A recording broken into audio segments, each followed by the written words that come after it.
dar agora sobre cinema e jardim, foi algo que me ocorreu numa das minhas viagens para a China. Essa relação entre essas coisas que não teriam relação necessariamente, e depois observando o cinema desse diretor eu pude notar algumas semelhanças. E então, para mim tem todo um significado especial porque me remete a esse momento de eu estar lá, e eu vou falar um pouco sobre um jardim especial que é o Palácio de Verão, que é em Pequim, que eu recomendo se vocês um dia tiverem a oportunidade de viajar até a China, não podem deixar de ir a esse Palácio de Verão, é um dos lugares mais especiais que eu já vi na minha vida, e foi caminhando por esse palácio que eu me dei conta que talvez o jardim chinês funcionasse como uma experiência proto-cinematográfica, como um pré-cinema, uma experiência que se assemelha ao cinema por algumas razões que eu pretendo expor aqui. Então não é uma relação tão óbvia, mas que eu espero que, a partir de certas ideias que eu já explorei na aula passada, e da observação de dois filmes do diretor, o filme O Mundo e o filme Cry Me a River, que é um curta, espero que isso possa talvez se tornar um pouco mais claro e que faça algum sentido para vocês também. Então eu vou estruturar a aula assim. Eu vou falar primeiro sobre o mundo e sobre jardins de um modo geral, explicar por que esse filme tem uma relação com a experiência dos jardins e a arquitetura de jardins chinesa. Isso deve durar mais ou menos, eu creio, 45 minutos, até 1 hora no máximo. Aí eu pretendia fazer uns 5 minutos de intervalinho para ir ao banheiro, e aí a gente veria um curta-metragem do Jia Zhangke, que tem 20 minutos, que é o Cry Me a River, então seria uma oportunidade de mostrar um filme inteiro. Só que eu tenho um problema, então eu queria discutir isso com vocês. Esse filme não tem legendas em português, apenas em inglês. Eles não têm tanto peso nos diálogos. Há sim diálogos, não é que não há diálogos, mas não é um filme de diálogo o tempo todo. Mas tem lá alguns diálogos, eu vou introduzir o filme antes, eu posso explicar um pouco sobre esses diálogos, mas infelizmente eu não tenho com legendas em português. Isso, alguém se opõe fortemente a que eu mostre esse filme, ou posso mostrar com a legenda em inglês, dando uma introdução? Então peço desculpas, mas infelizmente realmente esse filme não foi lançado e não consegui localizar na benevolente internet as legendas em português, porque às vezes você encontra almas boas que, por alguma razão que eu não sei muito bem qual é, mas que disponibilizam esse tipo de informação na internet, legendas em diversas línguas, e eu já encontrei bastante, mas esse filme eu não encontrei. Então eu mostraria um filme mais raro, mais difícil de assistir mesmo, que é belíssimo, foi filmado em Suzhou, que é também outra cidade que eu recomendo a visita, a cidade de Jardim. Vou falar sobre Suzhou, então, na segunda parte da aula. Nós veríamos o filme e depois discutiríamos o Cry Me a River, e espero que possa sobrar uns 15 minutos no final. Vou tentar abreviar para que nós possamos conversar e vocês possam me perguntar, porque eu sei que eu vim falando muito e talvez isso seja algo que eu preciso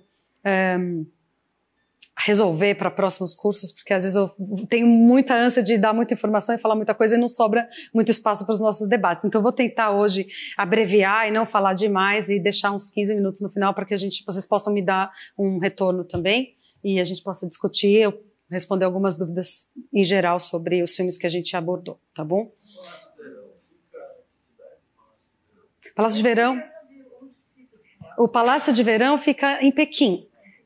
Na periferia de Pequim, mas é Pequim. Tem metrô que vai até lá, hoje é bem tranquilo chegar lá, e é perto da Universidade de Pequim. Então, toda uma região noroeste, né? Noroeste de Pequim. Estou pensando no mapa aqui. No noroeste de Pequim, que fica o Palácio de Verão e as universidades, todo o bairro das universidades, e dá para ir de metrô. E essa cidade Jardim? O Suzhou fica muito perto de Xangai. Suzhou. S-U... Aqui, eu vou colocar Z-H aqui. Suzhou. É perto de Pequim? Não, perto de Xangai. Então fica mais, vamos dizer assim, aqui, nossa, tá péssimo esse mapa, mas tá mais ou menos assim. A China não tem muito a ver com isso, mas enfim.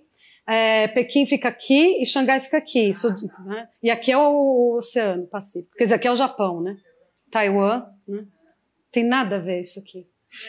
Mas, bom, enfim, eu sou bem ruim de desenho, então peço desculpa.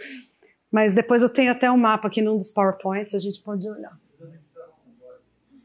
Aqui tá tudo, Mongólia, né? Eu subi. E, bom, enfim, Mongólia é um outro assunto que hoje eu não vou ter tempo de abordar, mas que dá bastante pano para manga nessa conversa sobre o Jia Khan. A Mongólia é uma presença importante no cinema dele. Mas, enfim, fica para um próximo curso.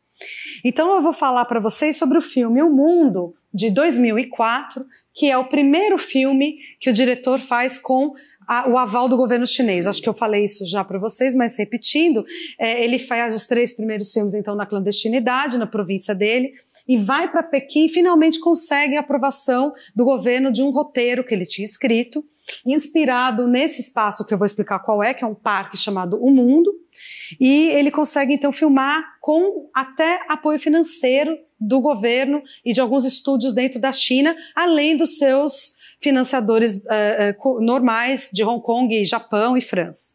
Ele faz esse filme em 2004 e aqui ele promove uma flânerie imaginária através do Parque O Mundo. E como eu vou tentar mostrar para vocês, essa flânerie imaginária ou essa prática espacial é semelhante à prática espacial que existe dentro de jardins chineses. O que quer dizer que o deslocamento através do espaço cria uma sucessão de vistas e uma série de emoções no visitante, no turista e no espectador. Uma paisagem interna sendo definida pelo movimento através de uma paisagem externa construída. Então, um pouco nós falamos disso quando eu falei da pintura. A pintura chinesa, que é um rolo que você vai abrindo com a sua mão e atravessando aquela paisagem com o seu olhar, ou se ela está desenrolada no museu, você caminha e atravessa aquela paisagem composta por múltiplas perspectivas. Um jardim chinês, ele parte deste princípio e ele é inteiramente construído a partir desta ideia do deslocamento através do espaço. E eu vou explicar isso então para vocês, para falar sobre a relação entre o cinema e o jardim. Antes de falar sobre isso, eu recupero a Juliana Bruno, que eu já falei na aula passada, aquela professora de Harvard, que fala do cinema como uma arte do espaço e não apenas uma arte do tempo, como a gente tem tendência a acreditar, que o cinema tem mais a relação com o tempo do que com o espaço. E a Juliana Bruno, ela faz uma mudança de enfoque para falar do cinema como uma arte do espaço, e ela recupera o Eisenstein, que é um teórico e diretor, acredito que alguns de vocês já conheçam, soviético, ativo nos anos 20 e 30, e que escreveu muito sobre cinema, além de ter realizado uma série de filmes que até hoje são filmes-chave para a história do cinema. Mas o Eisenstein era também um teórico, ele escreveu muito sobre cinema e ele... as ideias dele parecem muito atuais hoje, é interessante estudar o Eisenstein. Ele era multicultural, ele trazia influências de outras culturas para as teorias dele. Por exemplo, ele desenvolveu todo um conceito de montagem no cinema a partir dos estudos dele de japonês e dos ideogramas japoneses, da ideia de dialética que existe na língua japonesa e chinesa, né, a união de duas coisas que dá origem a uma terceira coisa. Ele também tinha uma abertura para entender o cinema como uma arte impura, uma arte que convida outras artes para a sua representação, para a sua linguagem. E aqui o Eisenstein faz uma aproximação muito interessante entre montagem e arquitetura. E é isso que a Juliana Bruno recupera hoje no tempo atual para a teoria do cinema, para falar desse cinema como arte espacial. O que o Eisenstein fala? Ele chama a atenção, então, na década de 30, para o aparente paradoxo da imobilidade do espectador do cinema, que ao se sentar em uma sala diante da tela, era submetido a diferentes fragmentos do espaço real em movimento, filmados de diferentes ângulos e unidos na montagem. Então, o que ele via? Que havia uma ligação entre o espectador do cinema e o espectador de um sítio arquitetônico, mas um movimento oposto. O espectador do cinema senta imóvel e vê uma imagem em movimento. O espectador, né, da arquitetura, ele atravessa um sítio arquitetônico que está imóvel. Então, ele está em movimento, mas ele tem que atravessar um espaço, está ali parado. Então, tem uma relação de mobilidade e imobilidade que uniria esses dois espectadores. No fim das contas, o desejo dele é aproximar essas duas artes pelo viés espacial. Tanto o cinema quanto a arquitetura promovem viagens espaciais. Só que na arquitetura eu tenho que caminhar através do espaço e observar vistas diferentes. No cinema eu me sento e algo vem para mim. Por que ele faz essa aproximação? Ele se baseia muito na Acrópole de Atenas. Ele faz todo um estudo desse sítio arquitetônico para demonstrar que aquilo foi pensado de uma maneira específica para conduzir o visitante por uma rota específica para chegar até o Parthenon lá em cima da Acrópole. Nada ali foi colocado por acaso. Há um pensamento por trás e você segue então uma rota e tem momentos que você para e momentos que você segue e você acaba subindo até o topo. Então a maneira que aquilo foi pensado seria quase que como uma montagem de ângulos diferentes de um espaço e que você vai criando as vistas através do seu movimento do corpo. O cinema, então, atualizaria esse gesto da arquitetura ao unir, né, pedaços do espaço na montagem. Bom, aqui, voltando no que eu falei na aula passada, falar de uma função visual dotada de movimento está em consonância com um entendimento dinâmico de espaço, e não um entendimento do espaço como mapa, por exemplo. O mapa, ele não é o espaço, ele é a representação do espaço. O entendimento da geografia moderna do que é espaço, ele tem que incorporar necessariamente algo de dinâmico, de movimento nesse espaço, senão ele não existiria. O espaço é algo que está sempre sendo formado e que só existe no momento em que você o atravessa, e não quando você olha um mapa ou uma representação espacial. Então o cinema também não deve ser entendido como uma representação espacial, mas sim como uma prática espacial, porque ele coloca esse espaço em movimento através de toda a linguagem cinematográfica. Isso também nos diz o Eisenstein, a Juliana Bruno e a geografia moderna. Então o espaço passa a existir no momento em que ele é atravessado ou praticado. Essa relação entre o espaço e a prática espacial, o movimento, aparece com muita força, segundo nos ensina a Juliana Bruno, no século XVIII na Europa e na arquitetura de jardins europeia. Então ela estudou como se desenvolveu toda a prática da arquitetura de jardins na Europa e ela chegou à conclusão que no século XVIII os arquitetos que planejavam os jardins tinham uma consciência elevada da relação que existe necessariamente entre a paisagem externa que eles estão construindo e a paisagem interna que é definida por essa paisagem externa. Então ela fala: um teatro da memória dos prazeres sensuais, o jardim era um exterior que colocava o espectador em contato com o espaço interior. Ao se mover através do espaço do jardim, um constante movimento duplo conectava as topografias externas e internas. Ou seja, ao se planejar um jardim, deveria sempre se levar em conta qual é a sensação que esse percurso vai causar na pessoa que está atravessando o jardim. Qual é a sensação que nesse momento, se eu colocar aqui um lugar de pausa, de descanso, por que é aqui e não ali? E o que a pessoa vai ver se ela sentar nesse banco? E como isso vai ter uma influência no sentimento, na emoção que a pessoa vai experienciar naquele momento. Experimentar naquele momento. Então, a ligação aqui entre motion e emotion, que eu já falei na aula passada, se torna muito óbvia no século XVIII, na Europa, através da arquitetura de jardins europeia, que é bem diferente da chinesa. Então, a minha intenção é falar um pouco dos jardins chineses, partindo desse arcabouço teórico que eu apresentei para vocês e tentar entender como que isso estaria presente de algum modo no cinema do Jia Jiankang. Os jardins chineses, eles começaram a ser pensados e teorizados ainda na antiguidade chinesa. Então, os primeiros tratados sobre jardins chineses podem ser localizados ainda na dinastia Song, ou seja, 1600 anos antes de Cristo. Já se pensava como como fazer um jardim, já havia algumas regras aparecendo nesse momento.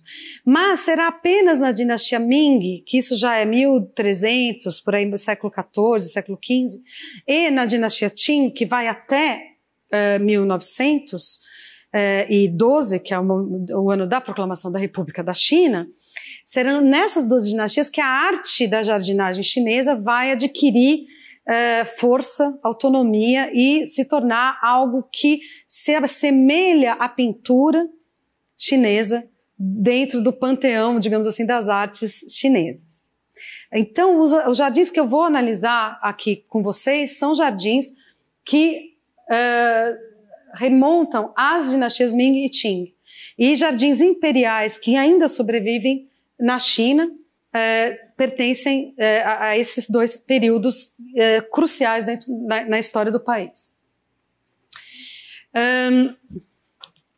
Vou falar então algumas características dos jardins chineses clássicos.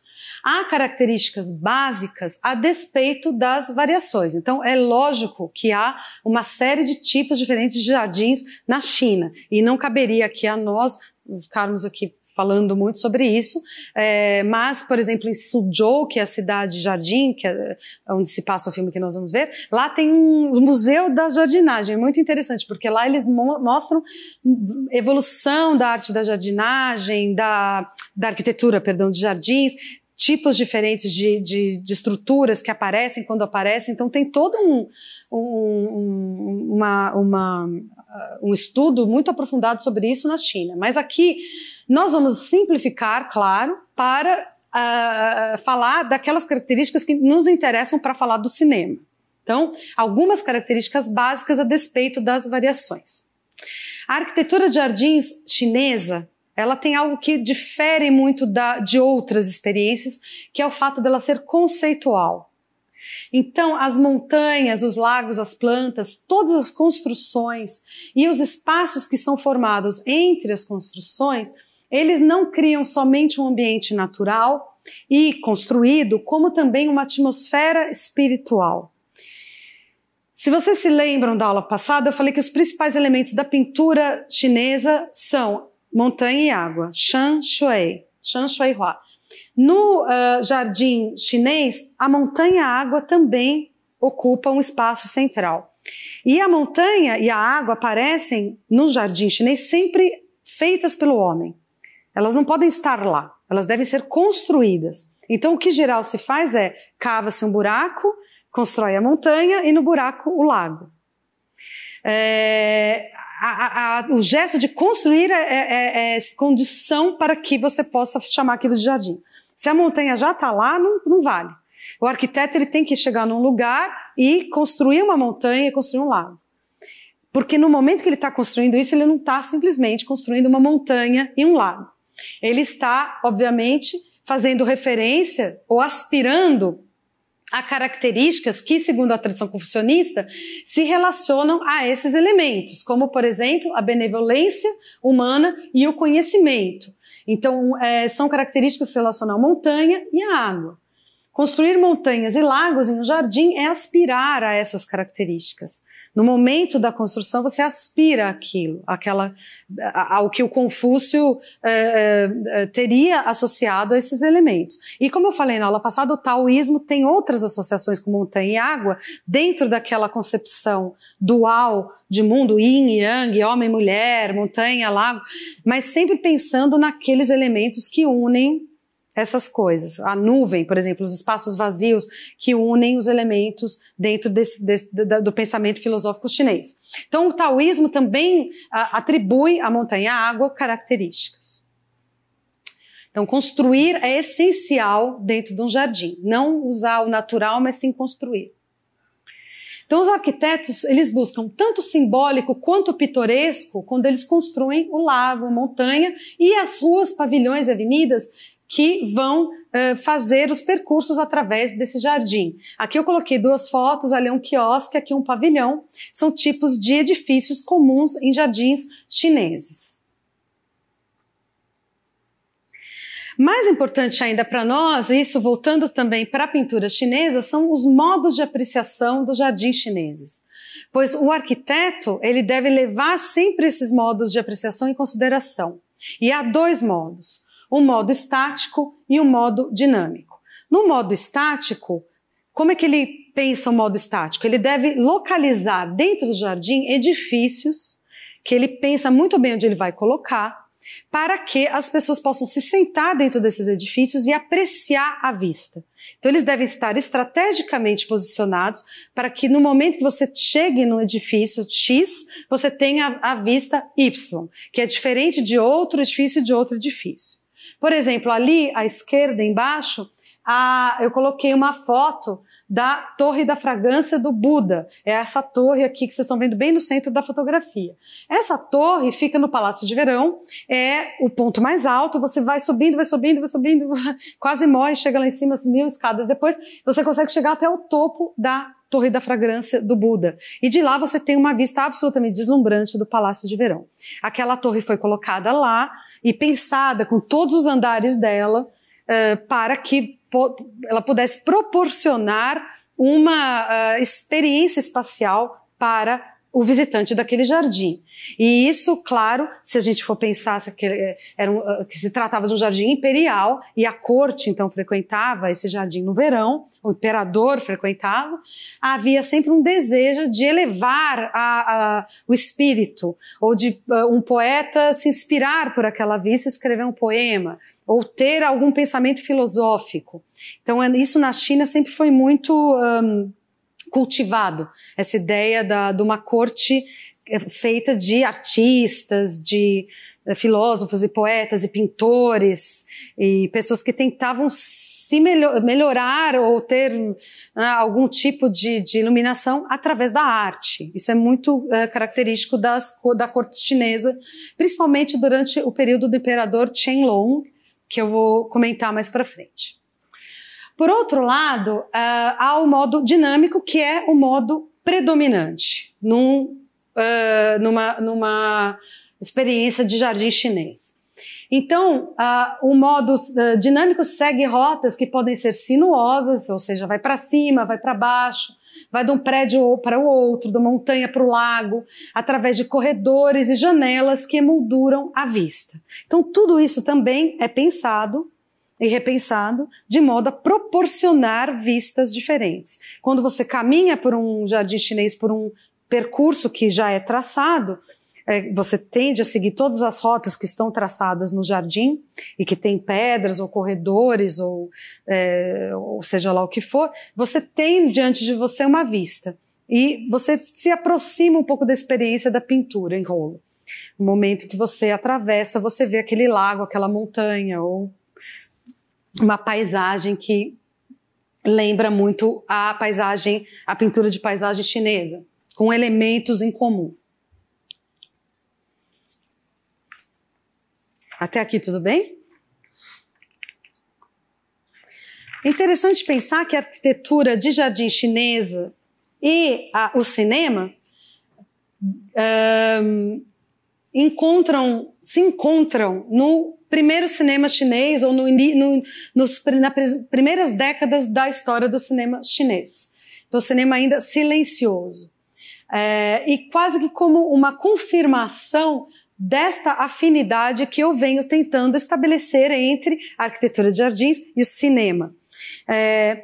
Como comenta a teórica Lai Quanping, que está citada ali, ela fala, como se para acompanhar a velocidade acelerada da vida capitalista, a nova experiência do jardim teve que ganhar ritmo e conseguiu isso ao substituir o movimento corporal por várias formas de entretenimento visual, incluindo o cinema. Por que ela diz isso?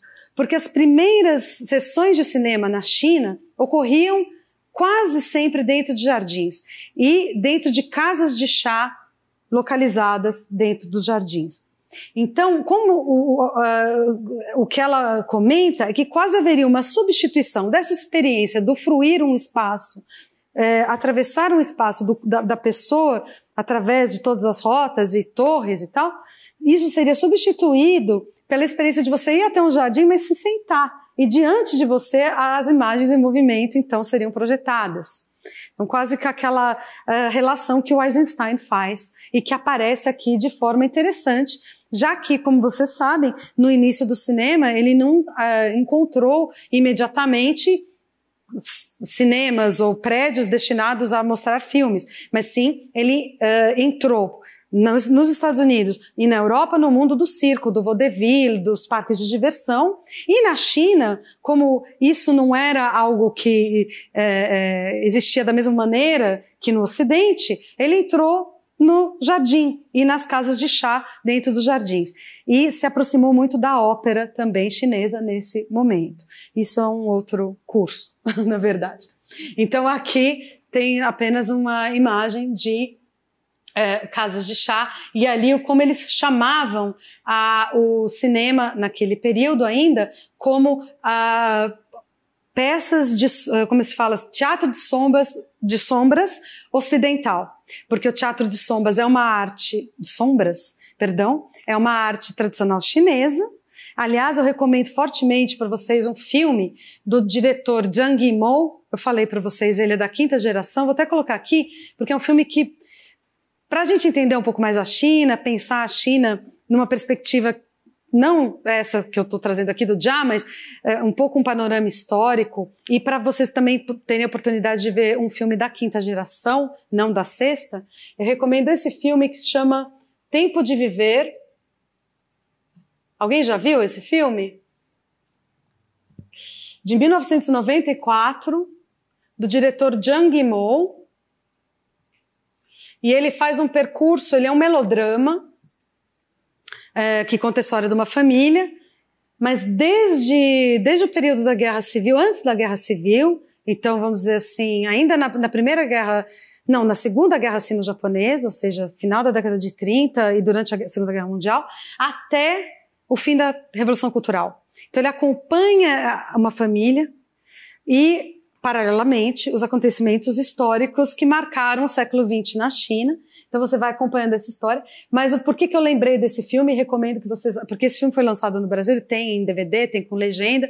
É um filme belíssimo. Eu pessoalmente gosto demais. E ele, o personagem principal do filme, ele é um operador desses bonecos de sombra, de teatro de sombra chinês. Então o filme todo ele fica com aquela coisa que ele ganhou, que ele herdou lá, e, bom, não vou contar aqui a história, mas ele tem aquilo e ele vai fazendo apresentações desse teatro de sombras chinês. E são bonecos feitos de couro e pintados, e que depois, com a sombra, eles ficam atrás de um pano, e com a sombra eles são animados e fazem como um proto-cinema também. Então, em chinês, cinema sombras elétricas. Pensando naquele princípio da dialética, você une coisas distintas, né? Em chinês, eletricidade mais sombra igual a cinema. Né? Eletricidade mais... tem várias agora exemplos, eu podia ficar falando, mas eletricidade mais palavra é telefone, dianhua. Cinema, dianyin. Eletricidade e visão, tianxi, televisão. E eletricidade e cérebro. Computador. Então é sempre esse princípio da dialética na língua chinesa, né? Então o teatro de sombras chinês é visto como algo que precedia o cinema, e quando eles foram dar um nome para cinema, não tem nome em chinês para cinema, sombra elétrica, né? Ficou assim. Bom, só apenas uma curiosidade, um pequeno desvio aqui. Vamos voltar para a discussão, então, do filme O Mundo. Então, agora entrando no filme. O Mundo, ele tem uma estrutura narrativa e ele se organiza de uma certa maneira que nós poderíamos aproximar da ideia de uma teia ou de uma rede. Ele é um filme que se passa num espaço muito esquisito, que eu já vou apresentar para vocês, e que ele segue vários personagens diferentes, e ele quase que emprega uma estrutura de pequenas histórias que vão se intercalando. Não é exatamente isso que ele faz de maneira tão clara, mas um pouco ele faz isso. Ele segue um personagem, aí você vai com o outro, aí você acompanha um outro, aí você volta para aquele outro, aí você vem. Então é um filme que vai se espraiando, vai passeando por várias histórias diferentes. De onde viria a inspiração para isso para o diretor? Ele fala, o Jia Khan, no início do projeto, então quando ele estava escrevendo o roteiro, tentando conseguir a aprovação do governo e tudo mais, ele levou o diretor de fotografia dele, o Yuli Kwai, eu já falei dele para vocês no início do curso, para visitar o Parque O Mundo, esse parque onde ele filmou esse filme que tem o mesmo nome, O Mundo. Ele nunca havia estado lá. No fim da primeira meia hora, tornou-se claro para nós que o filme seria rodado em HD, ou seja, em digital, em scope, com uma trilha sonora eletrônica. Quanto mais tempo passa, mais estou convencido de que o digital é o formato do momento. Ele tem confiança nesse formato como uma ferramenta eficaz para mostrar a realidade contemporânea. Então, a partir da visita dele ao parque, ele se convenceu de que ele devia usar desses elementos que remetem a esse espaço estranho. O digital, a música eletrônica, a narrativa em rede, vários personagens, e ele também decide incluir no meio do filme, em várias instâncias, algumas animações, que é algo que até esse momento ele nunca tinha feito. Os filmes dele até esse momento eram filmes que remetem muito mais ao neorrealismo italiano, a ideia do locação, a câmera mais ágil, atores semiprofissionais, quer dizer, um realismo como a gente tende mais a entender no cinema. De repente ele vai e faz um filme, de repente tem animação no meio. Eu tenho um aluno que nunca tá fazendo iniciação científica comigo, ele não tinha visto nenhum filme dele, então eu falei, vai assistindo desde o começo. Então ele começou, quando chegou nesse, ele falou, nossa, eu não esperava, quando entrou aquela animação, eu levei um susto, como assim? Porque ele desvia do estilo que a gente poderia esperar do Jia.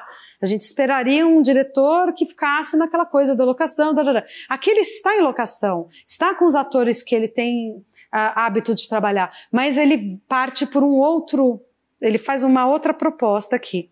E ele inclui essas animações em Flash, que é uma tecnologia de animação. Então ele fala, formalmente eu tentei criar um ambiente digital. HD, animação, SMS, ou seja, as animações aparecem sempre que os personagens trocam mensagem pelo celular, entra uma animação. Música eletrônica. E do ponto de vista da narrativa, ele quis criar uma estrutura em rede. Em vez de seguir um personagem de forma linear, eu decidi seguir vários personagens, navegar de um para o outro, do tempo de um para o outro, exatamente como fazemos online. Então, tudo remete ao que aqui?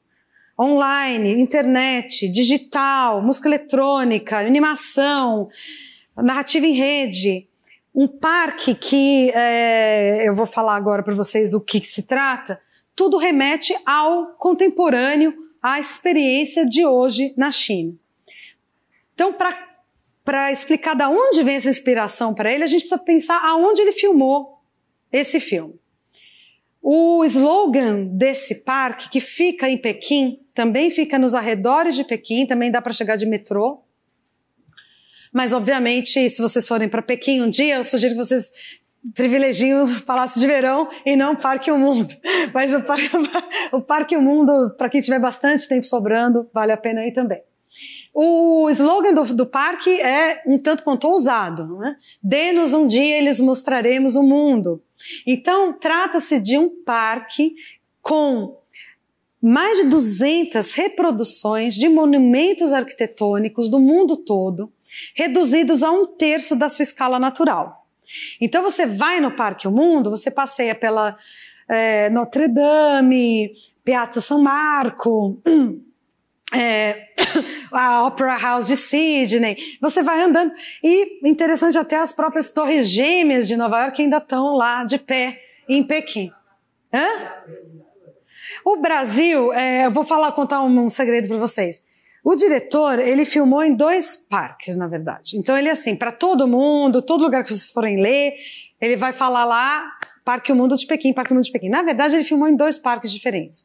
Então tem um outro parque igual a esse, que chama Janelas do Mundo, que fica em Xinjiang, no sul da China, e que ele utilizou também. Eu lembro que até quando eu fui a primeira vez no parque, que acho que foi em 2010, eu falei, mas peraí, eu não estou reconhecendo, cadê o monotrilho e tal? O monotrilho está no parque de Xinjiang. Aí eu fui procurar e vi que, na verdade, ele tinha usado 2 parques, né? No de Xinjiang, que fica no sul, que foi o primeiro que abriu, e Xinjiang eu falei para vocês na aula sobre plataforma. É a primeira zona econômica especial que o Deng Xiaoping criou, perto de Hong Kong, ainda no início do período da Era das Reformas, entre 78 e 82, que ele começa a abrir a economia da China, ele cria algumas zonas econômicas especiais no sul para testar o capitalismo, ver se ia dar certo. Xinjiang é uma dessas cidades. Então, esse parque abriu em Xinjiang muito como um reflexo dessa abertura, não é, da China. Então, lá tem Brasil. O Cristo. Perdão. Mas em Pequim, não. Em Pequim eu não achei o Brasil. Só as Torres Gêmeas e uma série de... Então, aqui vocês podem ver... ali está escrito em neon, exatamente, dê-nos um dia, lhes mostraremos o mundo, aqui, né, Veneza, tal, aqui, Torre Eiffel, tudo junto ali, nesse espaço super maluco que é esse parque, o mundo. Taj Mahal, o Big Ben, né, as Torres Gêmeas e tal. Agora, a fim de visitar este... lugar estranho que traz o mundo inteiro para dentro desse parque, há um monotrilho que então está na verdade no parque em Xinjiang, mas aqui no filme é um parque só, e esse monotrilho você pega e ele vai te conduzindo através do espaço deste parque.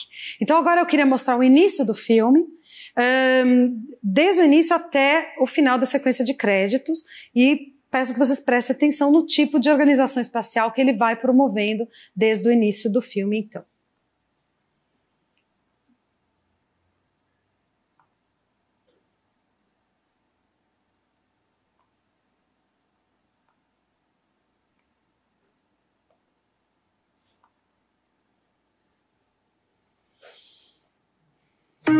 Esse tem legenda em português.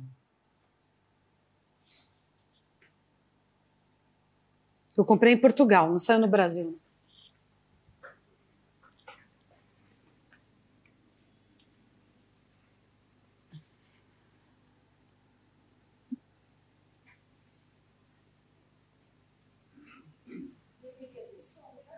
Não, acho que vai entrar agora.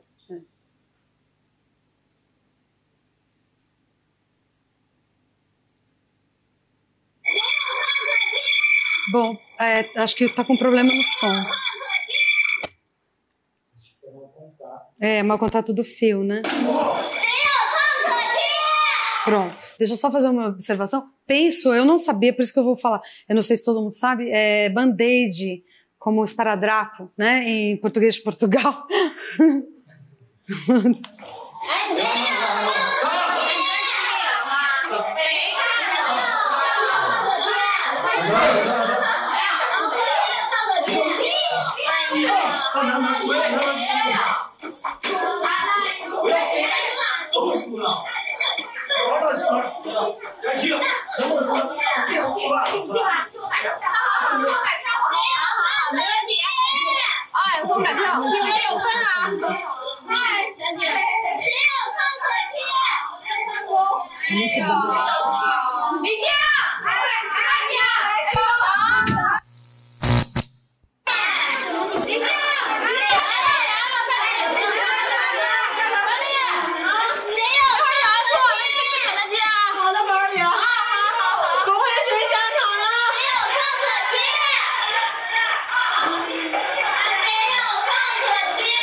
一个五。不早说。一个五。24。36。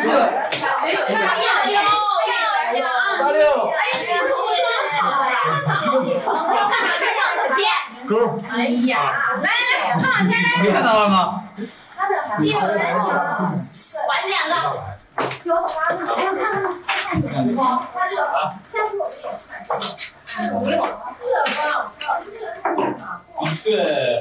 一个3吧。哎呀，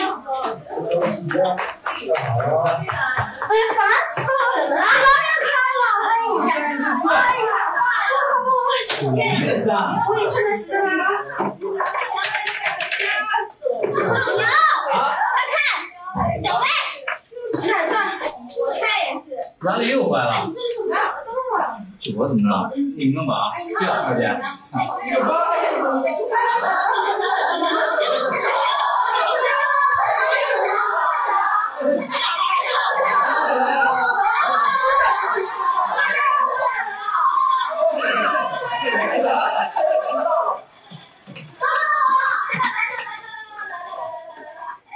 什么？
Vocês podem ver aí o Taj Mahal, as Torres Gêmeas, a Torre Eiffel, tá tudo aí junto no mesmo espaço. Então aqui, esse início do filme, vocês viram então a Jiao Tao, mais uma vez, a esposa dele, a atriz fetiche, esposa dele que está em todos os filmes. E me interessa particularmente analisar com vocês um tipo de organização espacial que já aparece aqui, que ele vai replicar o filme todo e que é similar ao que eu falei em relação ao filme da aula anterior, ao Still Life, o Em Busca da Vida. Ou seja, ele alterna entre um ponto de vista dela dentro do monotrilho, né, visto de cima, depois a partir do chão, eles andando no deserto, depois esse plano geral do parque, e assim ele vai alternando vistas e utilizando diferentes recursos dentro do parque para criar diferentes ângulos de visão. Um dos recursos que ele usa é o monotrilho, em diversas sequências. Ela está viajando no monotrilho e você vê a paisagem através do ângulo dela, de dentro do monotrilho. Em outros momentos, ele usa de um elevador que fica dentro da Torre Eiffel chinesa e que sobe a uma certa altura, quase como a Torre da Fragrância do Buda, no Palácio de Verão, e de lá de cima, em 2 ocasiões, você consegue ver todo esse parque, o mundo. E, ao mesmo tempo, ele lança a mão em diversos momentos neste filme, como vocês já puderam observar nesse início, de uma estrutura que é o corredor. Então o filme abre com o corredor, você se lembra? Ela se deslocando dentro do corredor que fica no porão, depois ele corta para esse corredor de novo, e no filme corredores aparecem com muita frequência. Isso nos remeteria a uma estrutura peculiar dos jardins chineses, que é o corredor, e que é algo que é bem peculiar mesmo ao jardim chinês e não tanto a outros tipos de jardim. O corredor, ele tem tipos diferentes dentro da arquitetura dos jardins clássicos chineses da dinastia Ming e Qin. O corredor pode ser coberto, ou uma galeria em zigue-zague, o corredor interno e externo, corredor escada, corredor semi-aberto. Qual é a função de um corredor dentro de um jardim chinês? A função é interligar os edifícios, separando ambientes e acentuando o cenário ao proporcionar diferentes perspectivas para o visitante. Então essa é uma estrutura que é peculiar aos jardins chineses e que aparece de modo proeminente no Palácio de Verão. O Palácio de Verão, em chinês Yiheyuan, ele tem 700 hectares, 3.000 edifícios dentro dele, entre praças, pavilhões, templos, montanha, fontes, lago e um corredor. E ele foi construído por ordem do imperador Qianlong, que foi o imperador mais importante da dinastia Qin na China, que reinou de 1735 ele viveu de 35 a 1799. O Qianlong era um amante das artes, a corte dele era uma corte muito voltada para as artes, que ele fomentava esse tipo de atividade, tanto de pintores quanto de poetas, e ele mandou construir esse palácio de verão nos arredores de Pequim para que ele pudesse passar, então, as férias de verão lá. Ele morava na Cidade Proibida. A Cidade Proibida foi construída durante a dinastia Ming, fica no centro da cidade de Pequim, é uma cidade murada e a corte inteira, então, morava lá. No verão, ele ia para o palácio de verão que ele havia mandado construir. Havia esse e um outro que eu vou falar mais tarde. Então, dentro do palácio de verão, há um corredor extraordinário, que é o corredor mais longo em qualquer jardim chinês, que tem 728 metros de comprimento e que atravessa, então, esse espaço, criando avenidas de passagem que interligam os diferentes pavilhões, prédios e templos do jardim. Então você vai caminhando, quando você entra no jardim, você entra quase que imediatamente nesse corredor. E se você seguir, você atravessa uma grande extensão do jardim e ele vai ladeando o lago que foi construído, e atrás de você fica a montanha. Quer dizer, na verdade, de um lado a montanha, do outro lado, dependendo do lado que você olha. No meio deste corredor, dessa estrutura arquitetônica, ele se espraia, num certo momento, em 4 pavilhões, e esses 4 pavilhões simbolizam as 4 estações do ano, quase que como trazendo uma dimensão temporal para uma estrutura arquitetônica. Por que isso tem a ver com o cinema e com o Jajangmyeon? Esse corredor, ele se assemelha a uma experiência proto-cinematográfica justamente por ele criar um percurso através do qual você, visitante, atravessa, passa e cria, através do movimento do seu corpo, diferentes vistas. Mas não apenas isso, pois isso ocorre em qualquer jardim. Ele se aproxima ainda mais da experiência proto-cinematográfica, pois ele traz nas suas vigas várias imagens. A maioria das imagens, ela tem um conteúdo. Algumas são, por exemplo, pássaros, que chineses amam pintar pássaro, flor e peixe, né? São motivos muito comuns na pintura chinesa. Então aqui, ó, borboleta, flor, pássaro, peixe. Então uma parte dessas pinturas contém esse tipo de motivo. Mas mais interessante ainda é que a maioria delas, há 14 mil pinturas neste corredor do Palácio de Verão, contém cenas de lendas e histórias clássicas chinesas.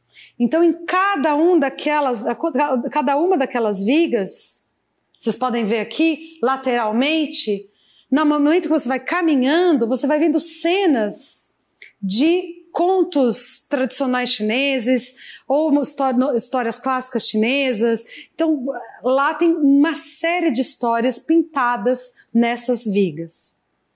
Vou mostrar algumas imagens, então, que vocês podem ver, né? E, na verdade, a gente que não conhece exatamente todas essas histórias, eles têm, eu não consegui encontrar em inglês, mas em chinês eu comprei alguns livros que vão contando as histórias das pinturas do Palácio de Verão. São 14 mil pinturas, então é muita coisa. Mas lá você tem para seguir essas historinhas que estão ali pintadas.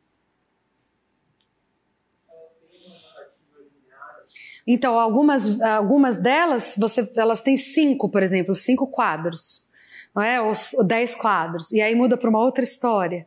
Algumas são apenas uma coisa isolada. Mas interessa como experiência proto-cinematográfica imaginar que eles pensaram aquilo para que você pudesse caminhar e ler aquela narrativa pintada naquelas vigas. E construir assim, através não da montagem, mas sim do seu movimento, uma narrativa. Então, além de haver um pensamento por trás da arquitetura de jardim chinesa, de forma a criar vistas para a sua apreciação e o seu envolvimento emocional, mas também há um ímpeto narrativo nesse corredor do Palácio de Verão.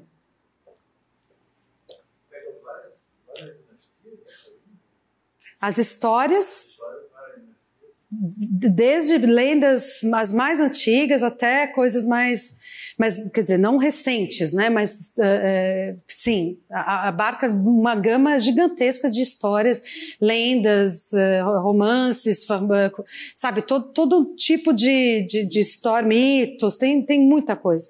Eu não consegui ainda dar conta, porque é muito material, então eu comecei a ler alguma coisa, tentei identificar algumas coisas, tirei fotos e tal. Tem algumas coisas mais óbvias, como o Rei Macaco, que é um personagem de várias lendas chinesas, então ele aparece em vários momentos, tem várias referências ao Rei Macaco. Mas assim, na verdade isso exigiria, eles já fizeram, eles já estudaram, é que eu sozinha lendo em chinês e tentando identificar não é assim a coisa mais fácil do mundo, mas algumas coisas eu já identifiquei, já fotografei e tal, porque me interessa particularmente, e eu identifico aqui um gesto que se aproxima do gesto cinematográfico. A via sacra, né, das igrejas? Um pouco uma ideia de uma via sacra, exatamente, uma historinha que você vai contando, exatamente. E interessante que isso ocorre num corredor, através de um jardim, ou seja, tem toda essa ideia. Aqui é quase um metalinguístico, são pinturas de corredores no corredor. Então, aqui, antes de chegar naquilo, eu falo disso e voltando para o filme ele utiliza de corredores, ele atravessa corredores, mas mais do que os corredores que aparecem no filme, o monotrilho do parque é a estrutura que mais se assemelha ao corredor do Palácio de Verão. Ou seja, é aquela estrutura pensada de modo a traçar um percurso dentro de um espaço que vai ser visitado pelo turista ou espectador, ou seja lá quem for.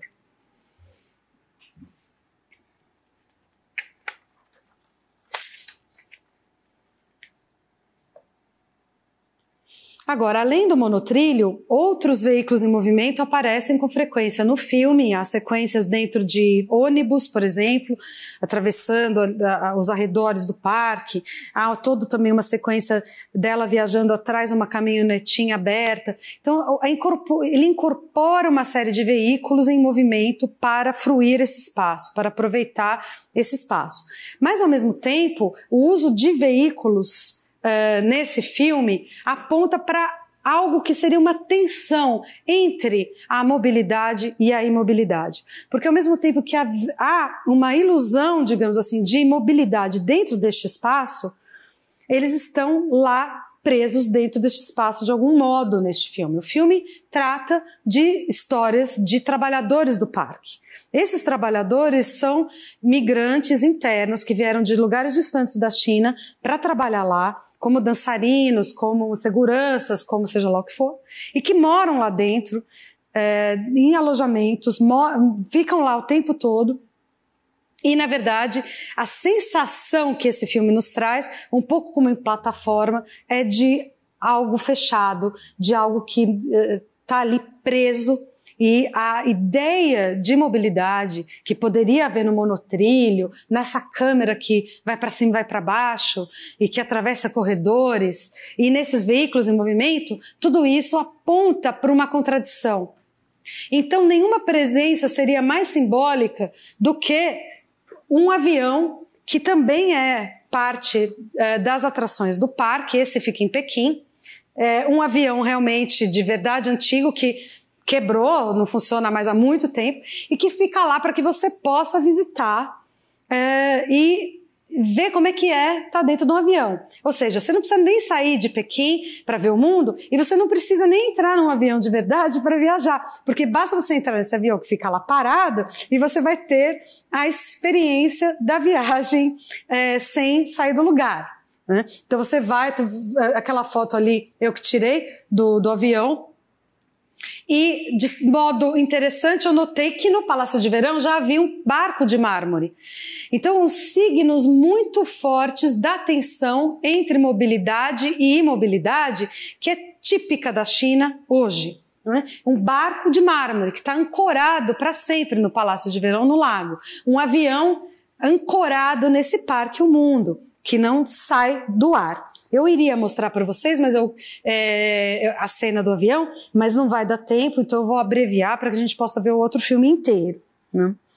Então, por um lado, o desejo de conter o mundo, de trazer o mundo para a China, ou seja, um desejo de ver o mundo, de conhecer o mundo. Ao mesmo tempo, há um desejo de não sair de lá, ou uma impossibilidade de sair da China. O avião, ele aparece em outro momento no filme extremamente simbólico, no qual a Jiao Tao, que é a esposa do diretor que vocês viram no início do filme, que é dançarina nesse parque, ela vai até uma construção visitar uns amigos dela que vieram do interior, estão trabalhando na construção civil em Pequim, e eles estão então nesse estranho jardim de concreto armado e ferro aqui no topo de um prédio, e um avião cruza o céu. E eles trocam esse diálogo. Quem será que voa em aviões? E ele fala, eu não conheço ninguém que tenha estado em um avião. Ou seja, nenhum dos dois nunca esteve em um avião. E o filme faz referências constantes a passaportes, a quem quer sair da China, não consegue, ou vai conseguir o visto, não vai conseguir o visto. Essa tensão entre mobilidade e mobilidade, entre um desejo de conter o mundo e conhecer o mundo, e ao mesmo tempo não conseguir sair desse mundo, ficar preso dentro desse mundo ilusório, é algo que permeia o filme todo, não é? Essa ideia de atravessar fronteiras e, ao mesmo tempo, ficar em Pequim o tempo todo. Não é? Por um lado, esse desejo de atravessar fronteiras pode ser visto como um sintoma da abertura da China na globalização. Ou seja, como vocês viram em plataforma, até um certo momento, aquelas pessoas pareciam viver lá sem consciência de outros espaços, de outros países, de outros lugares. Você vive na sua vida preso naquele lugar, naquele país. A partir do momento que a China começa a abrir, começa a entrar música de fora, roupa de fora, influência de fora, coisas de fora, você começa a ter consciência elevada de outras espacialidades, outras temporalidades. E aí nasce esse desejo. Se nós pensarmos no Parque Janelas para o Mundo, em Shenzhen, é muito sintomático do processo de abertura chinês. Vamos construir aqui um mini mundo para atrair as pessoas para verem o mundo, porque agora a China se abre, a China que sempre se fechou vai se abrir. Mas o que interessa para mim, particularmente, é localizar neste desejo de conter o mundo, não apenas um sintoma da globalização chinesa, mas sim um traço da história do Império Chinês. E para isso, um outro jardim vai nos ajudar nessa análise. Trata-se do Yuan Ming Yuan, ou chamado Antigo Palácio de Verão. Então, ao mesmo tempo que vocês têm um Palácio de Verão, havia já antes do Palácio de Verão, o primeiro Palácio de Verão que o Qianlong mandou construir foi esse chamado Yuan Ming Yuan.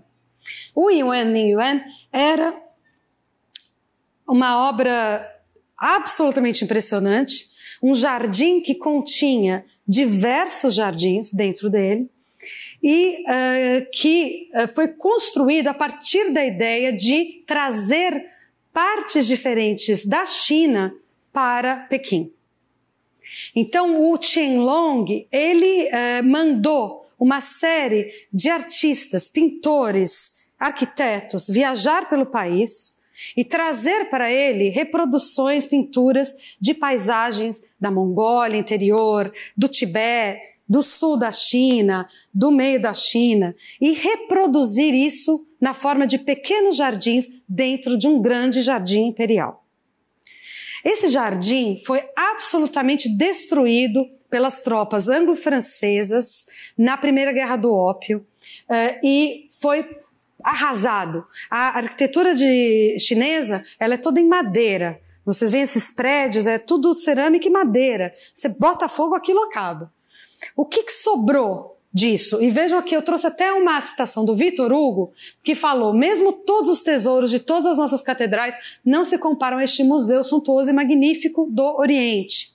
O Victor Hugo nunca esteve na China, mas ele, motivado pelo horror que foi cometido pelas tropas do seu país, escreveu uma carta de protesto e publicou essa carta, falando que o que havia sido feito era uma grande barbaridade, uma barbárie, e comparando então o Antigo Palácio de Verão, quer dizer, falando que o Antigo Palácio de Verão nem se compara aos tesouros do Ocidente, quer dizer, houve aí pela civilização, né, os civilizados europeus foram lá na China, incivilizada, que eles queriam abrir a todo custo para comércio, né, não abriram, tem uma história fantástica do imperador Qianlong, um enviado do governo britânico no final do século, peraí que eu vou acertar aqui as datas, no final do século XVIII, foi para a China para se conversar com o imperador Qianlong e falar, olha, a gente quer fazer comércio com vocês, nós da Europa estamos interessados no mercado chinês, queremos aqui vender nossos produtos manufaturados. A Inglaterra, então, era inaugurando a Revolução Industrial, tem aquela novidade da Revolução Industrial, foram na China para ver se iam conseguir vender seus produtos lá. E o Qianlong falou para Lord Macartney, era um enviado do rei, do rei inglês. Ele falou, olha, muito obrigada pela sua visita, nós não temos nenhum interesse em seus produtos manufaturados, pode ir embora. Depois de 50 anos, os ingleses voltaram com força, né? Entraram à força, junto com os franceses, para abrir a China, pelo menos parcialmente, para o comércio. Aí que vem Hong Kong, depois Xangai com as suas concessões estrangeiras, a China sempre tentando evitar que as pessoas entrassem, os europeus entrassem lá. Mas aí tiveram que fazer concessões porque o Império Chinês já vinha decadente no século XIX e foi aos poucos perdendo a força. Interessante pensar que a China não tinha interesse nenhum pelos produtos manufaturados ingleses no século XVIII e hoje menos ainda porque quem compra produto manufaturado de alguém hoje somos nós da China, né? Então a China, que na época do imperador Qianlong era a primeira economia do mundo, maior PIB do mundo, a primeira, né, primeiro país, primeira economia do mundo, hoje, de certo modo, tenta resgatar o seu lugar como primeiro do mundo depois de 300 anos. Então, é uma história que, se a gente prestar atenção, ela não é de hoje, que, né, a China não é agora apenas que aparece, ela era a primeira economia no mundo nesse período anterior, né, obviamente a isso, no final do século XVIII. Agora, o que sobrou no Yuan Mingyuan mais interessante ainda do que trazer a China para Pequim era um desejo de trazer parte da arquitetura ocidental para Pequim. Então o Qianlong, ele pediu para uns jesuítas que estavam na China, Giuseppe Castiglione e o Michel Benoit, para que eles planejassem um grupo de prédios em estilo europeu e colocasse dentro do antigo Palácio de Verão. Então, o que há aqui nesse ímpeto do imperador Qianlong, e que é algo tipicamente chinês? É um desejo de trazer tudo para Pequim, de trazer tudo para a China, tudo para Pequim, a capital do país, do centro, do reino do centro, que é a China. Se vocês forem a Pequim, vão também ao Templo do Céu. No Templo do Céu você fica parado no centro do universo. Lá tá falando lá que é o centro do universo. Ou seja, esse desejo, essa ideia de que a China contém o mundo todo, não precisa do resto, porque ela é o mundo, ela é o reino do centro, é muito presente e não é atual, não é hoje que existe isso. Aí eu poderia fazer uma referência a um princípio do Michel Foucault, a um conceito do Michel Foucault, que ele chamou de heterotopia, para definir alguns tipos de espaços.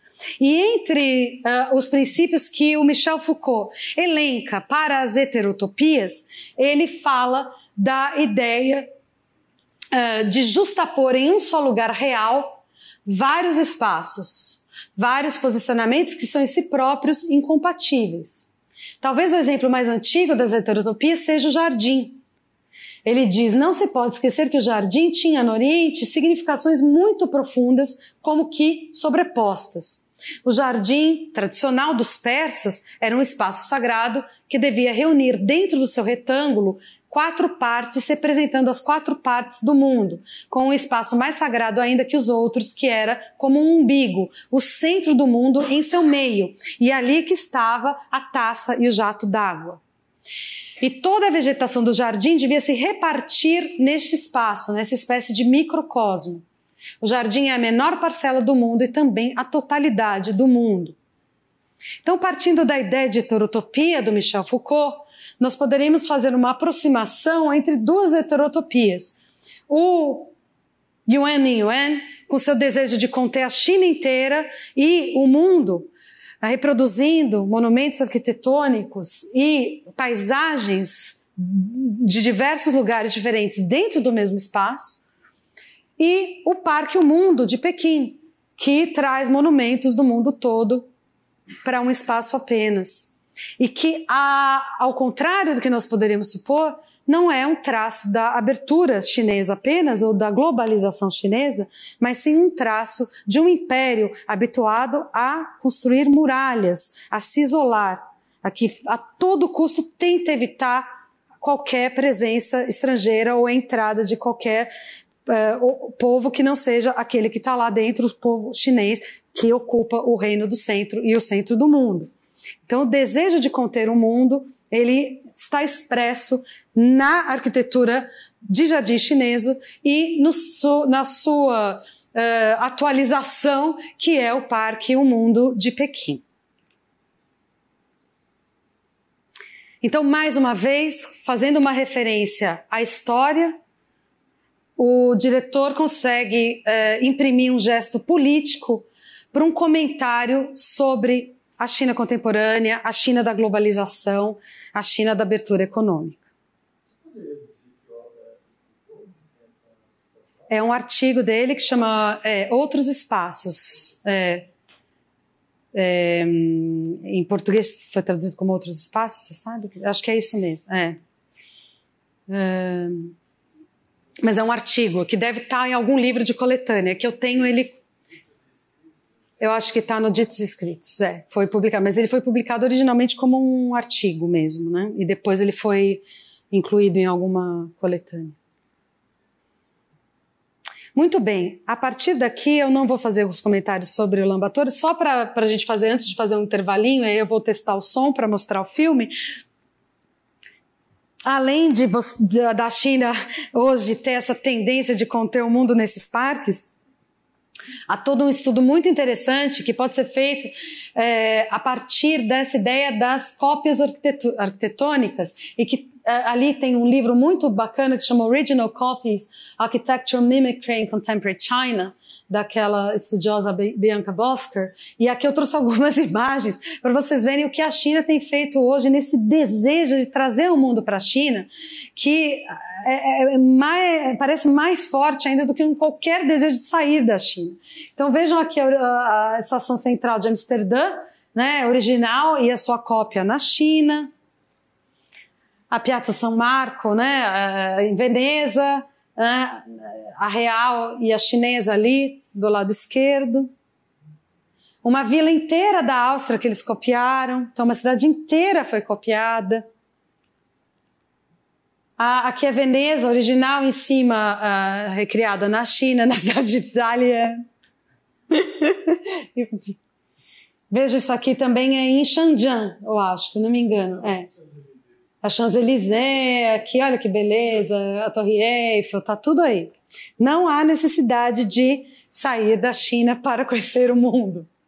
Então, gente, agora eu vou testar aqui o som. Se vocês quiserem ir ao banheiro, 5 minutos, aí na volta, mas eu peço assim que seja rápido, né? Na volta a gente assiste o filme. Na verdade, sobre o Crimea River não tenho assim, eu teria muito o que falar, mas eu vou falar menos e a gente pode abrir para uma discussão. Então agora é 9h22, vamos dizer assim, 9h30 no máximo eu começo o filme, tá bom? Aí dá um tempinho no final para discussão. Vou testar aqui o som.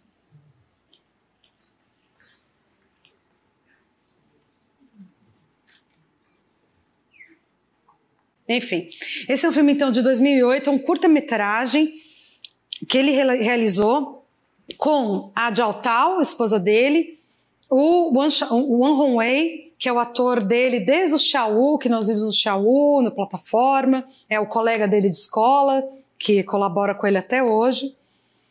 E o outro casal são 2 atores chineses que haviam estrelado num filme de um outro diretor da sexta geração, que é o Lou Ye. É um filme que se chama, curiosamente, Palácio de Verão, que na verdade não tem diretamente nada a ver com o Palácio de Verão, mas tem esse nome, Palácio de Verão, e trata de uma geração de jovens que estudava na Universidade de Pequim na década de 80 e que atravessam o período dos protestos da Praça da Paz Celestial.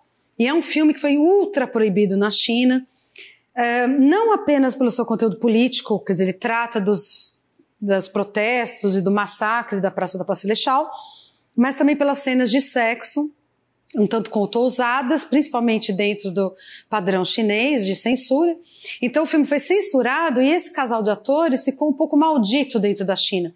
Eles não conseguiam emprego mais em coisa nenhuma, ninguém queria mais trabalhar com eles, porque eles ficaram marcados por esse filme do Lou Ye, que é um diretor que é totalmente proibido, nunca nada dele passou na China. Então o Jia, quase como um gesto de companheirismo em relação tanto ao Lou Ye quanto aos atores, convidou esse casal para fazer o segundo casal do filme. Então são 2 casais que eram, na verdade, casais na época de... Estou aqui parecendo que eu estou num púlpito. Que eram 2 casais na época de estudantes e que se reencontram 10 anos depois na cidade de Suzhou. Eles haviam estudado na Universidade de Suzhou, há uma grande universidade nessa cidade, e então 10 anos depois eles são convidados para voltarem para essa cidade para participarem de um jantar em homenagem a um professor deles da universidade. No momento que eles se reencontram, na verdade, eles não são mais casais, cada um casou com uma pessoa diferente, a não ser um deles que ficou solteiro e que ainda mora em Suzhou, que é professor na universidade. Então eles se reencontram, esses amigos que não se viam há um tempo, que antigamente haviam sido casais e que estão casados com outras pessoas, com seus problemas, com as suas vidas, em diferentes lugares da China, e que se reencontram nessa cidade para homenagear esse professor. Então, isso é um contexto para auxiliar vocês, né,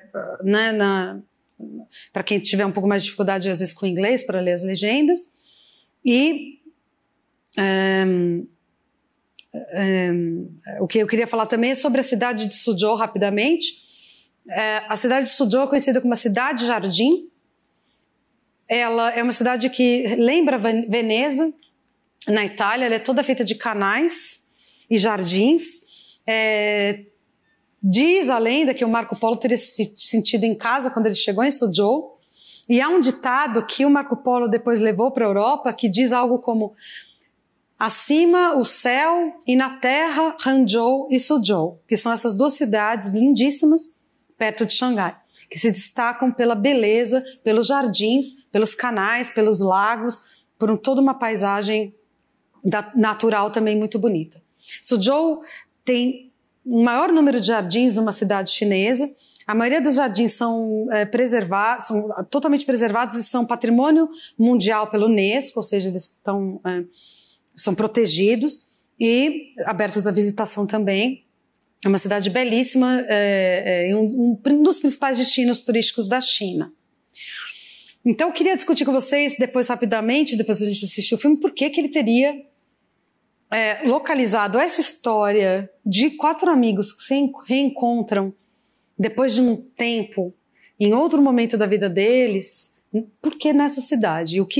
Como ele nos apresenta essa cidade. Então vamos parar de falar agora e mostrar o filme.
你得配眼镜了。我说你花眼了。本来好好的，就是让你喝，来，喝你自己来。你能不能把你这破店装修一下呀？我也有钱需要你说呀，借不借钱？借你点呗。把我卡号给你啊，喝成自己来啊。哎，深圳怎么样？房价掉了吗？还挺的呢，没卖几套。是吗？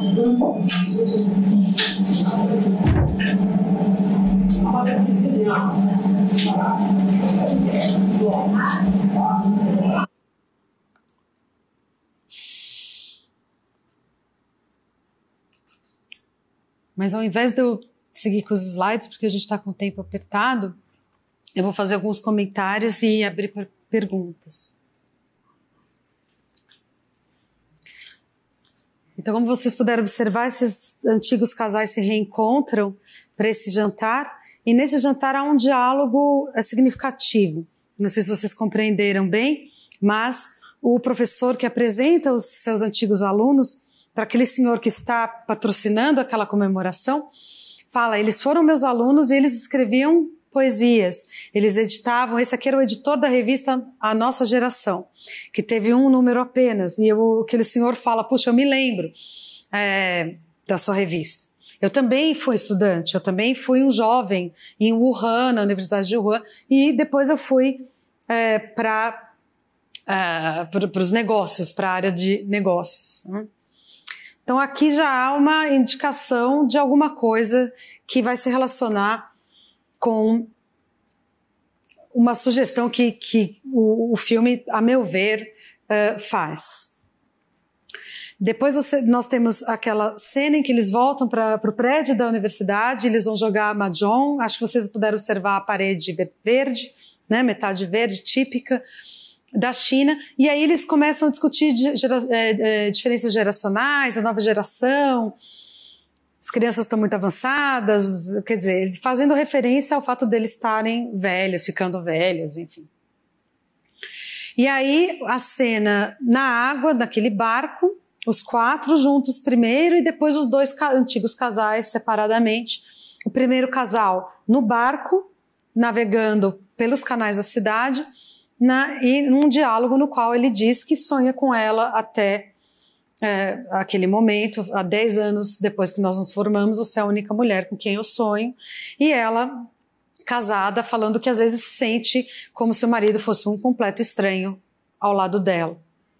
E finalmente o outro casal num jardim de Suzhou, sentados num pavilhão, que é um tipo de prédio que se estende sobre um lago, e lá conversando também sobre seus respectivos problemas maritais. Ela com um problema com o marido, desconfiada de que ele tenha um caso, infeliz, e ele também sem grande entusiasmo pela sua esposa. Então, resumindo um pouco, se tiver havido algum problema de entendimento, então explicar um pouco do que tratou o filme. Então, para nós aqui, então já abrindo um pouco para a discussão, ao invés de eu ficar falando o que eu acho, alguém gostaria de comentar como que o movimento e a emoção estão imbricados nesse filme? Que tipo de recurso que ele usa para demonstrar que o movimento através do espaço está relacionado com a paisagem interna? Então, uma paisagem externa e uma paisagem interna funcionando de modo imbricado. Que viagem ele está patrocinando aqui? Essas pessoas fazem que tipo de viagem nesse filme? Ao passado. É o passado delas de estudantes. Então elas vão para essa cidade e nesse espaço elas se colocam estão em contato com o seu passado. E aqui nós poderíamos mais uma vez evocar a ideia da memória como presente espacial e não apenas temporal e no passado. A memória, ela se torna presente porque ela é alimentada, ou seja, ela surge a partir de um espaço. E não apenas isso ocorre, mas também o deslocamento através do espaço provoca alguma coisa nessas figuras. Então elas estão lembrando, mas elas estão em um rio ou através de um jardim, caminhando para chegar num prédio, num pavilhão. Por que o diretor teria selecionado Suzhou para fazer um filme sobre uma viagem memorial de jovens que se encontram depois de um tempo e que lembram dos seus antigos amores e refletem sobre o seu presente? Que elemento chama a atenção nessa cidade? A água. Quem falou água, né? A água. A água dentro do rio, a água dentro da tradição filosófica chinesa também é carregado de significações. Eu já falei do lago. O rio, para o Confúcio, simboliza o tempo. O rio é aquilo que flui e você nunca vai atravessar o mesmo rio 2 vezes, toda aquela história. E isso tem a ver com o tempo que está passando, sempre como um rio que flui. Então, ao utilizar os canais do Suzhou, ele faz uma referência a um tempo que passou, ao tempo da juventude deles que passou, que não existe mais. Mas eu acho que nós poderíamos ir além disso. Então, além de uma ideia de uma memória presente, uma memória espacial, um deslocamento através do espaço, ou através de um canal, que simboliza o tempo que passou, ou através de um jardim, chegando num pavilhão, onde aquele lago está plácido, mas ele joga até uma pedra e aquilo cria uma série de ondas naquele lago. Então, mais uma vez, trazendo essa dimensão temporal para a água, né, as ondas que se replicam. Como que nós poderíamos tentar ir além disso? Pensando em todas as conclusões que eu venho tirando da intermedialidade ou da relação que o cinema dele estabelece com outras formas de arte. Como a arquitetura de jardins aqui da cidade de Suzhou poderia ganhar uma significação maior dentro dessa análise?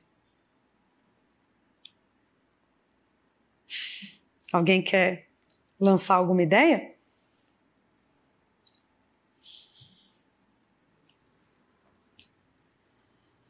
Olha, eu não sei se você está se referindo a que você realmente você tem uma resposta já em mente, deixa eu tentar chegar a ela. Não. Mas é uma cena de uma escada que eles estão subindo e a câmera vai acompanhando os 4 andando. De repente eles começam a falar do passado deles, aí a câmera para, fica embora e eles desaparecem na escada. Quando eles estão atravessando o jardim, é a mesma coisa. O que faz supor que é o percurso que faz a paisagem, né? A travessia da paisagem. A paisagem morta também seria uma coisa totalmente diferente. É a paisagem e os habitantes atravessando essa paisagem. Acho que isso que é importante. É extremamente importante, lógico. O que ele ressalta é justamente esse espaço praticado pela... Exatamente. Não uma representação ou uma imagem de um espaço, mas sim o que interessa é o movimento do corpo e da mente através de um espaço. Agora, esse espaço é um jardim ou é um canal e se refere à cidade de Suzhou, onde eles foram estudantes. Então, eles estudaram lá. Então, que passado que se perdeu aqui? O passado deles, estudantes. Mas o que mais? Uma geração inteira, talvez. Porque naquele jantar, eles fazem referência a uma revista que chamava A Nossa Geração, Essa Geração. Então, não apenas aquelas figuras e seus problemas pessoais, as suas memórias subjetivas pessoais, mas sim a memória de uma geração que, nos anos 80, 90, tinha tido um sonho, um ideal, e que naquele momento, o que aconteceu com eles? Um virou homem de negócios, a outra mora em Xanjiang, casou, estão todos infelizes em seus casamentos, ganhando dinheiro, mais ou menos dinheiro. Aquele outro senhor que está pagando para todo mundo estar lá, ele fala, eu também tive sonhos, hoje eu virei homem de negócios. Algo que se relaciona a uma geração toda está sendo sugerido aqui. A partir desse diálogo do jantar, me parece que isso fica muito claro. Ele não faz um filme apenas sobre a memória de 4 estudantes. Ele vai além, assim como ele faz em todos os filmes dele, ele alarga essa memória para incluir uma memória coletiva de toda uma geração. Assim como ele faz em outros, no Xiao, por exemplo. Mas aqui ele vai além ainda. E aí a pergunta volta, porque eu ainda não respondi a pergunta. Por que Suzhou? Do que ele está falando? Como ele relaciona o presente da China, dos homens de negócio, do capitalismo desenfreado que existe hoje lá, da ânsia por dinheiro, da ausência de amores perdidos, da juventude perdida, com a cidade? Talvez que seja uma cidade parada no tempo, que é uma cidade tombada e que ainda representa aquele passado que eles viveram. Não só deles, mas do país inteiro. Suzhou é uma volta ao passado. Ir a Suzhou é voltar no passado da China como país. Então, se ele faz uma história de um amor perdido, de uma juventude perdida, de um sonho perdido, de uma geração, e toda a memória de uma geração que se despedaça diante de um presente obcecado por dinheiro, globalização, avanço econômico, ele faz, na verdade, um gesto que inclui um comentário, a meu ver, não apenas sobre os quatro, não apenas sobre a geração deles, mas sobre o país todo. Suzhou é uma viagem ao passado, ali intacta, remete a algo que existiu na China e que está rapidamente desaparecendo, diante da fúria desenfreada da expansão econômica dos últimos 30 anos. Aquilo lá está ameaçado de desaparecimento, assim como a paisagem das Três Gargantas do Rio Yangtze também desapareceu com a construção da represa das Três Gargantas. Então não é por acaso que ele localiza essa história nessa cidade. Essa cidade, ela me parece fazer um gesto em direção à China inteira, a todo um passado que está sendo perdido diante da ambição do presente. Sonhos e utopias de toda uma geração e todo um passado de um país parecem, de certo modo, incompatíveis com o presente chinês. Nesse jantar atual, aparece aquela figura do casal antigo, dançando. Exatamente. O passado da China. Os atores de ópera. Os atores de ópera chineses. Como se não tivesse nada, dois ambientes completamente diferentes. O que se fala, o que gostam, o que vivem. Exatamente. Então, ele usa um pavilhão, que é esse prédio ornamental, sobre um lago, e ele inclui dois cantores de ópera aqui. Né? Também, mais uma vez, referenciando todo um passado artístico chinês ali. O que eles estão fazendo ali, girando, né, as suas mangas coloridas. E o tempo todo nesse filme você escuta uma melodia clássica no fundo. Várias vezes, depois que você assiste várias vezes, você nota cada vez mais. Logo no primeiro plano do filme você tem a Torre do Tigre, que é um dos monumentos também mais visitados em Suzhou, que é uma torre super antiga que tem na cidade. Fica lá, eles estão jogando basquete, mas no fundo, no quadro, tem o tempo todo uma referência a um passado. Algo que está desaparecendo. Só um minutinho, André. A melancolia. O que tem de comum em tudo que a gente viu é a melancolia. É a melancolia, né? Dá uma expressão visual ao sentimento da melancolia. É algo que define o diretor, sem dúvida nenhuma. Fala, André. Tem de dois filmes que a gente começou a assistir esse. O primeiro foi o Madadai, do Kurosawa, que é uma história de uma pessoa que encontra a turma e mostra todo o desenvolvimento do Japão, desde a destruição, né, da guerra, até o Japão do business. Uhum. Então eu fiquei, putz, com certeza Ele tá... faz uma referência. E o outro é o documentário dele, Memórias de Xangai. Tem uma relação direta, né, com esse filme. Porque quando eu assisti o Memórias de Xangai, eu percebi que é um documentário, no meio do documentário, em vários momentos, aparecem os personagens meio que olhando a cidade e eles estão melancólicos. Uhum. E eu fiquei com a impressão de que eram essas mesmas meninas que aparecem. É a Jiao Tao, né? Que é aquela mulher vestida de branco e ela tá com o cabelo curto no Memória de Xangai e ela fica atravessando vários... É sempre ela, né? Que tá... Pô, será que esse curta, de alguma forma... antecipa, né? Antecipa um desenvolvimento desse personagem que você vai ver só de relance do outro filme, do documentário, sei lá.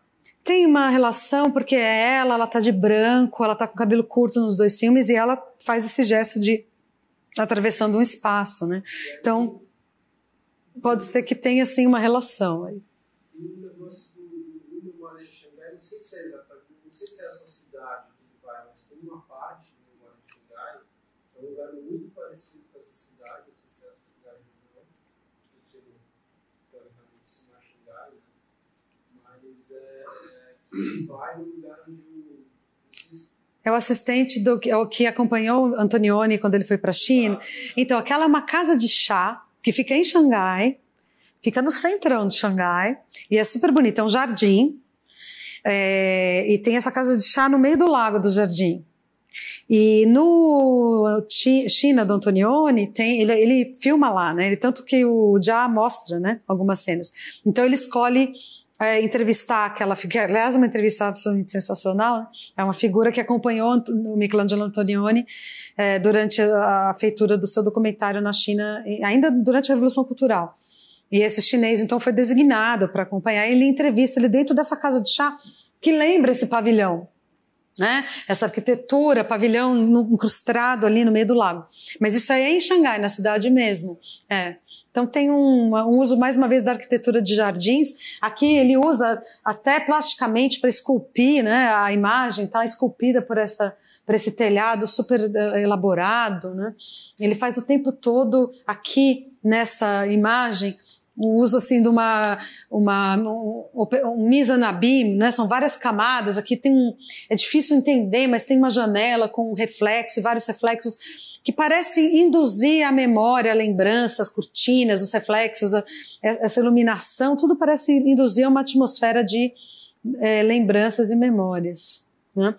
E ainda nas relações cinéfilas que ele estabelece o tempo todo, esse filme, na verdade, é uma referência direta que ele faz, é quase uma refilmagem muito assim, livre, né, de um clássico da história do cinema chinês que se chama Primavera em uma Pequena Cidade, que é um filme de 48 do Fei Mu, um dos grandes diretores chineses, foi feito logo antes da Revolução Comunista e foi jogado na lata de lixo da história, assim, por um tempo, porque era um filme que não tinha um conteúdo político claro. E nesse período, os nacionalistas e os comunistas dominavam os estúdios e o conteúdo dos filmes, muito fortemente. E o Fei Mu fez um melodrama, narrado por uma mulher que é casada com um homem que ela é infeliz, ele é um inválido da guerra, ele é um doente, ela cuida dele, ela mora numas ruínas, então as muralhas, tudo isso que o Jia recupera nos filmes dele, no Plataforma, tá, aparece nesse filme. E aí, de repente, chega um antigo amor dela de adolescência para visitar e se hospedar lá com eles. E o que ela vai fazer? Ela fica desesperada, porque ela é apaixonada por ele ainda é apaixonado por ela, mas ela é casada e ele é amigo do casal. E é um melodrama, algo trágico, né? E é um filme que foi redescoberto nos anos 80 pelo pessoal da quinta geração e se tornou hoje assim talvez um filme chinês mais importante da história do cinema chinês, pelo menos até o Jia Jiankan aparecer. Mas considerado assim um dos grandes clássicos da história do cinema chinês, Primavera em uma Pequena Cidade, que foi refilmado por um outro diretor da sexta geração, o Tian Juan. Ele refilmou esse Primavera em uma Pequena Cidade, mas não tem grande interesse. O filme ele faz referência direta então a esse melodrama, ao filme do Kurosawa, também super bem apontado, essa relação, né, com o passado e tal. E ao Memória de Xangai também, através do Jiao, né, que faz quase uma ligação entre esses dois filmes. Então, várias conexões. Alguém tem algum outro comentário? Além dessas referências ao passado, ele também faz umas referências ao futuro, né? Que não é muito positiva, bem pessimista. O jogo de basquete, né? Uhum. Parece que eles erram tudo, assim. Eles enxergam lá. Essa questão da visão, né? Da visão, né? Nossa, não enxerga pra frente, tem que tomar cuidado. E a menção a que tá ficando velho, precisa se cuidar, mas não quer se cuidar. Então... meio pessimista. Pessimista, né? Em relação ao futuro. O novo filme dele, ele falou brincando, né, que vai ser a primeira vez que ele vai viajar para o futuro. Então, o plano do diretor é recuperar os personagens do Plataforma e algum material que ele não usou nas filmagens, no corte final do Plataforma, que ele ainda tem, Então, recuperar esse material e aí pensar daqui a 25 anos, sei lá, em 2000, não sei quanto, para frente, no futuro, e na Austrália, essas personagens. E ouvindo assim, eu fiquei até meio arrepiada. Falei, ai não, acho que não vai dar certo essa história. Parece uma ideia péssima, né? Mas eu acho que eu tenho tanta confiança no Jia artista, para mim, um dos maiores cineastas em atividade hoje, que eu acho que ele vai fazer um belíssimo filme a partir dessa ideia mirabolante de recuperar o filme dele que eu mais amo e viajar para o futuro, uns 25 anos na Austrália. Eu não sei o que vai acontecer com isso, mas, enfim, vocês agora, depois desse curso, vão certamente ficar, vão ficar atentos, né, para não perder esse filme quando ele ficar pronto, acredito, daqui uns 2 anos. Né? Um deserto na Austrália. A Austrália virou um deserto. Tem um plano no Rio, ele se afunila assim, sabe? Muito estranha, porque aquele filme... Isso também pode ser simbólico, né? De tudo que está se... foi falado agora, dos sonhos, etc., que vão se afunilando e que dão para o mundo dos negócios, do dinheiro. Isso, pode ser uma leitura justificável a partir dessa análise que eu fiz, lógico. E também naquela cena do Busca da Vida, também, do homem com a cédula na mão, também tem um afunilamento. Né? E você falou da inversão da escala, que eu achei sensacional, mas apesar de tudo, do homem não caber naquela nota, ele é ainda maior que tudo. Não é? Ele está muito grande, você estranha aquele homem tão grande naquele primeiro plano. Então, apesar de não caber, ele ainda é maior que maior. Que tudo, né? É o humanismo, talvez, aí, chinês, né? Que fala mais alto, não sei. Mais algum comentário, gente? Não? Alguma dúvida, curiosidade, qualquer coisa? Eu lembro de uma aula que estava falando sobre a receptividade do cinema dele na China, a questão da pirataria, que ele até defende, porque é o meio que ele consegue ser divulgado. Mas eu fiquei com uma questão, porque é realmente fascinante, assim, parece muito mentiroso, cada dança, tem tanta referência, tanta coisa, né? Mas eu queria saber como é que eles recebem isso lá, se é claro que eles vivendo a cultura, eles entendem mais do que nós, ocidentais do Brasil, vendo, né? Mas como é que funciona isso? Como é que é essa receptividade dele no grande público chinês? Ele tem, por um lado, porque a China é tudo muito grande, é tudo grande escala, né? Então qualquer coisa que... Eu estava rindo da minha professora de chinês aqui, que é chinesa, né? Eles vêm para o Instituto Confúcio com 2 anos e depois vão mandados embora. E ela me chamou para passar o Ano Novo Chinês com ela no ano que vem, que eu vou estar lá na China.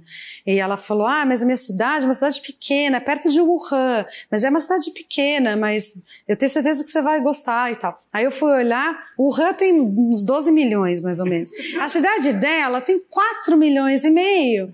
Uma cidade pequena.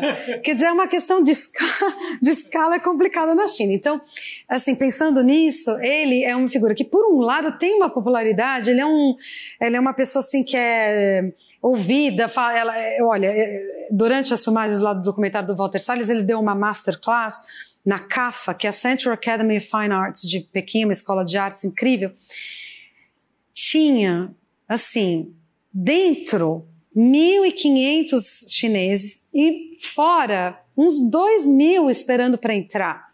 Na palestra de um diretor de cinema, quer dizer, é algo assim, você fala, esse cara ele é ultra popular, quer dizer, que diretor de cinema no Brasil vai atrair 1.000 alunos de dentro e 2.500 tiveram que chamar a polícia do lado de fora, porque as pessoas queriam invadir, foi um caos.